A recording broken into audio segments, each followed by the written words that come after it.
பாப்பா நான் என்ன சொல்ல வரேன்னா, உன்னைய டிஸ்டர்ப் பண்ண மாட்டேன்னு சொன்னதுக்கு மீனிங் ஒன்றே ஒன்று மட்டும்தான்.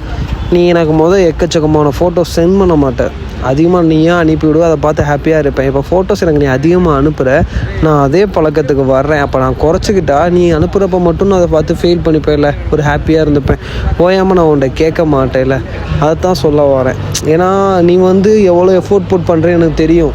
ஆனால் ஒரு சுச்சுவேஷன் புரியாமல் நான் லூஸ்தனமாக கோவப்பட்டேன். அதுக்காக நீ எனக்கு எப்போயாச்சும் அனுப்புகிறப்போ, இல்லை நீ இஷ்டப்பட்டு அனுப்புகிறப்போ அது ஒரு விஷயம் இருக்குல்ல, நீ எனக்கு சென்ட் பண்ணுறேன்னு அது ஒரு சந்தோஷத்துலேயாச்சும் இருந்துருவே இல்லை. பாப்பா எப்போயாச்சும் அனுப்புவாடா எனக்கு அப்படின்னு.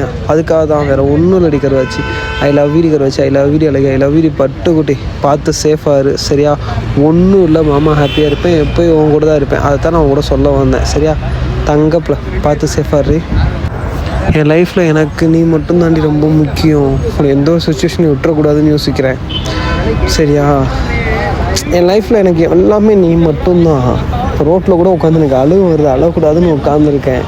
இது நீ அந்த வீடியோ கிடையாது, இப்போ ஆடியோ நீ போட சொல்லின்றதுக்காக நான் போட்டிருக்கேன் சரியா. பார்த்து சேஃபாக இரு சரியா. உன் கூட எப்போயும் மாமா இருப்பேன். துரசா ரொம்ப ஒரு மாதிரியாக பேசி நானும் அவரும் சண்டை போட்டோம். வாய்ஸ் சண்டை, பெரிய சண்டே ஆயிடுச்சு. அவர் நம்ம சம்பாதிக்கக்கூடாது, அவருக்கு நான் கடைசி வரைக்கும் அவர் கூட இருக்கணும்னு யோசிக்கிறாரு. அப்படி இருந்தால் எப்படி இருக்க முடியும் நீயே சொல்ல லைஃப்பில்.